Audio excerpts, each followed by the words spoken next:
Hallelujah. Praise Lord, praise Lord, praise Lord. Hallelujah. Praise Lord, praise Lord. Hallelujah. Praise Lord, praise Lord. ദൈവത്തിൻ്റെ അതിപരിശുദ്ധമായ നാമം വാഴ്ത്തപ്പെടുമാറാകട്ടെ. Rose family Facebook കൂട്ടായ്മയിലെ chief അഡ്മിനായി പ്രവർത്തിക്കുന്ന റോസ്ലിൻ സുരേഷ് ഈറോഡ് അവർകൾ, മറ്റ് അഡ്മിന്മാർ, എല്ലാ ദേവദാസന്മാർക്കും ദേവദാസിമാർക്കും എല്ലാ മക്കൾക്കും വീണ്ടും വരുന്ന യേശു കർത്താവിന്റെ നിസ്തുല്യ നാമത്തിൽ എൻ്റെ സ്നേഹവന്ദനത്തെ അറിയിക്കുന്നു. Praise Lord. അല്പസമയം ചിന്തയ്ക്കൊണ്ട് നമുക്കൊരു വചനം വായിക്കാം. സംഗീതന പുസ്തകം 47-4 വാക്യം നമുക്ക് വായിക്കാം. അവൻ നമുക്ക് നമ്മുടെ അവകാശത്തെ തിരഞ്ഞെടുത്തു തന്നു, താൻ സ്നേഹിച്ച യാക്കോബിന്റെ ശ്ലാഘ്യ ഭൂമിയെ തന്നെ. നമുക്ക് പ്രാർത്ഥിക്കാം. സ്നേഹവാനായി സ്വർഗീയ നല്ല പിതാവേ, കർത്താവേ, വചനം അങ്ങേക്കുള്ളത്. വചനം സംസാരിപ്പാൻ അടിയന്റെ നാവോടുകൂടെ ഇരിക്കുമാറാകണമേ. കേൾക്കുന്ന വചനം എവിടെ തൊടുതലാക്കി അങ്ങ് തീർക്കണം കർത്താവേ. അങ്ങ് തന്നെ കൂടെ ഇരുന്ന മാനിച്ച കൃപയ്ക്കായി സ്തോത്രം. യേശുവിൻ നാമത്തിൽ പ്രാർത്ഥനകൾ കേണം സ്വർഗീയ നല്ല പിതാവേ. ആമേൻ. Praise Lord. ഹല്ലേലൂയ. നാം വായിച്ചത് സംഗീത പുസ്തകം 47-4 വാക്യമാണ് നാം വായിച്ചത്. അവിടെ പ്രകാരം പറയുന്നു, അവൻ നമുക്ക് നമ്മുടെ അവകാശത്തെ തിരഞ്ഞെടുത്തു തന്നു, താൻ സ്നേഹിച്ച യാക്കോബിന്റെ ശ്ലാഘ്യ ഭൂമിയെ തന്നെ. ഈ സംഗീതത്തിന്റെ ഹെഡിങ്ങിൽ പ്രകാരം പറയുന്നു, സംഗീത പ്രമാണിക്ക് കോരകപുത്രന്മാരുടെ ഒരു സങ്കീർത്തനമെന്ന്. അത് അവിടെ വായിച്ചു. അത് യഹോവയായ ദൈവം നമുക്ക് നമ്മുടെ അവകാശത്തെ തിരഞ്ഞെടുത്തു തന്നു എന്ന് അവിടെ വായിക്കുവാൻ സാധിക്കുന്നുണ്ട്. ലോകത്തിലൊരു പിതാവ് തന്റെ മക്കൾക്ക് അത് അവകാശം കൊടുക്കാറുണ്ട്. സ്വത്തിൽ അവകാശം, ജോലിയിൽ അവകാശം. അത് നമുക്കറിയാം. ഒരു ബാങ്കിൽ അക്കൗണ്ട് തുടങ്ങിയാൽ പോലും നോമിനിയായിട്ട് മക്കളുടെ പേരുകൾ വെക്കുന്ന പിതാക്കന്മാർ, മാതാക്കൾ നമുക്ക് കാണുവാൻ സാധിക്കുന്നുണ്ട്. ഇങ്ങനെ ലോകത്തിലെ നമ്മെ ജനിപ്പിച്ച നമ്മുടെ പിതാവ് ഇങ്ങനെ നമുക്ക് വേണ്ടി ചെയ്യുന്നുവെങ്കിൽ, നമുക്ക് വേണ്ടി കരുതുന്നുവെങ്കിൽ, നമുക്ക് വേണ്ടി അവകാശം പങ്കിട്ട് തരുന്നുവെങ്കിൽ, നമ്മുടെ സ്വർഗീയ പിതാവ് എത്രത്തോളം നമ്മളെ കരുതും, എത്രത്തോളം നമുക്ക് അവകാശങ്ങൾ നൽകുവാൻ തൊക്കെ ഇടയായിത്തീരും. പ്രിയരെ, അങ്ങനെയാണെങ്കിൽ നാം ദൈവത്തിന്റെ മക്കളാണെങ്കിൽ നിശ്ചയമായി ദൈവത്തിന്റെ അവകാശം നമുക്ക് ലഭിച്ചിരിക്കും. ഇപ്പൊ ഉദാഹരണത്തിന് പറയട്ടെ, എനിക്കൊരു കൂട്ടുകാരി ഉണ്ടാന്ന് ഒന്ന് ചിന്തിക്കുക. എൻ്റെ ഒരു കൂട്ടുകാരി വന്ന് എൻ്റെ പിതാവിനെ പപ്പ എന്ന് വിളിച്ചാൽ ചിലപ്പോൾ എൻ്റെ പിതാവ് വിളിയേക്കും. എന്നാൽ അങ്ങനെ വിളിച്ചു എന്ന് കരുതി എൻ്റെ കൂട്ടുകാരിക്ക് ഒരിക്കലും ആ അവകാശം കൊടുക്കത്തില്ല.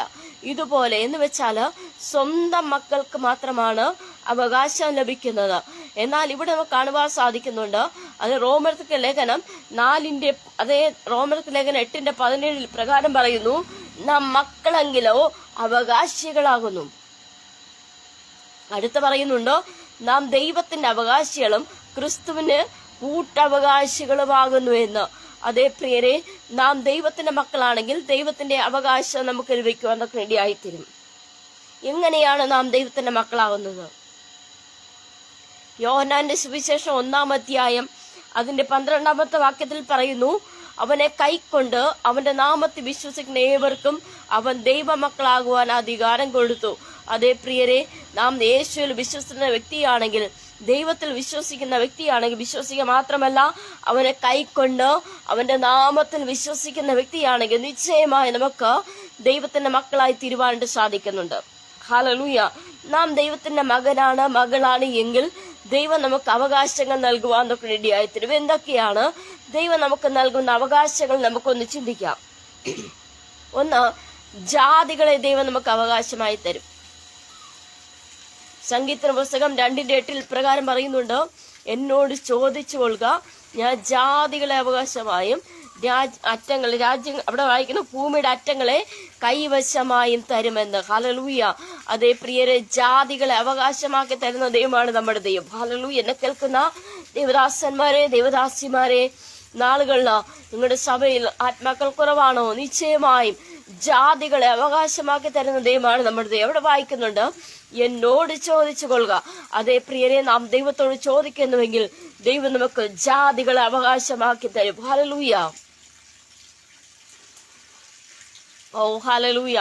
അതേ പ്രിയ ദൈവത്തിലെ, നിശ്ചയമായും നാം ദൈവത്തിന്റെ മകനാണ്, മകളാണെങ്കിൽ നമുക്ക് വ്യക്തമായി ദൈവത്തോട് ചോദിക്കാൻ പറയും, നമുക്ക് സാധിക്കും. ദൈവമേ, അതേ പപ്പ, ഞാൻ അങ്ങയുടെ മകളാ, ഞാൻ അങ്ങയുടെ മകനാ, ഞങ്ങൾക്ക് കർത്താവേ ഞങ്ങളുടെ സഭയിലോ അതേ ആത്മാക്കൾ കടന്നു വരണം, ഞങ്ങൾക്ക് ജാതികൾ അവകാശമായി തരണമെന്ന് നാം പ്രാർത്ഥിക്കുന്നുവെങ്കിൽ, ചോദിക്കുന്നുവെങ്കിൽ നിശ്ചയമായും അവകാശം തരുവാൻ ദൈവശക്തനത്രേ. ഹല്ലേലൂയ. ഒന്നാമത്തെ അവകാശം ജാതികൾ അവകാശമായി തരും. 2, സംഗീത പുസ്തകം 127:3 പ്രകാരം പറയുന്നു, മക്കൾ യഹോവ നൽകുന്ന അവകാശവും ഉദരഫലം അവൻ തരുന്ന പ്രതിഫലവും തന്നെ. ഹല്ലേലൂയ. അതേ തലമുറയില്ലാതെ ഭാരപ്പെടുന്നവരാണോ? നിശ്ചയമായും അതേ ആ അവകാശം, അതേ മക്കളെങ്കിൽ അവകാശികൾ. നമുക്ക് അവകാശത്തോടെ ചോദിക്കാം, ദൈവമേ, ഞാൻ അങ്ങയുടെ മകളാ, ഞാൻ അങ്ങയുടെ മകനാ, എനിക്ക് തലമുറ തന്ന് മാനിക്കണമെന്ന് നാം ദൈവത്തോട് പ്രാർത്ഥിച്ചാൽ നിശ്ചയമായും തലമുറ തന്ന് നമ്മെ മാനിക്കുന്ന ഒരു സ്വർഗം നമ്മോട് കൂടെയുണ്ട്. ഹല്ലേലൂയ. വേദപുസ്തകമുടനീളം നോക്കുമ്പോൾ അതേ തലമുറയില്ലാതെ ഭാരപ്പെട്ട വ്യക്തി ജീവിതങ്ങളെ കാണുവാൻ സാധിക്കുന്നുണ്ട്. നമുക്കറിയാം, അതെ സാറായെ യഹോവയായി ദൈവം ഓർത്തു, ഇസഹാക്കിനെ നൽകി. അതുപോലെ തന്നെ റാഹേലിനെ ദൈവം ഓർത്തു. റാഹേല് തന്റെ ഭർത്താവായി യാക്കോബിനോട് പറയുന്നുണ്ട്, നീ എനിക്ക് പുത്രന്മാരെ മക്കളെ തന്നില്ലെങ്കിൽ ഞാൻ മരിച്ചു പോകുമെന്ന് പറഞ്ഞ് അത്രത്തോളം ഭാരത്തോടെ അതേ ആയിരുന്ന റാഹേലിന് ദൈവം അതേ 2 മക്കളെ കൊടുത്തു. അതേ ബെന്യാമിനെ, അതേ യോസഫിനെ, ബെന്യാമിനെ ദൈവം നൽകി. ഹല്ലേലൂയ. വീണ്ടും നോക്കുമ്പോൾ ഹന്നയ്ക്ക് ദൈവം ശമൂവേലിനെ നൽകി. ഇതുപോലെ അത് മാത്രം പുതിയ നിമിത്തിലേക്ക് വരുമ്പോൾ എലിസബത്തിന് അത് യോഹന്നാനെ നൽകി. തലമുറ ഇല്ലാതിരുന്ന സഹോദരിമാരെ ദൈവം ഓർത്തു.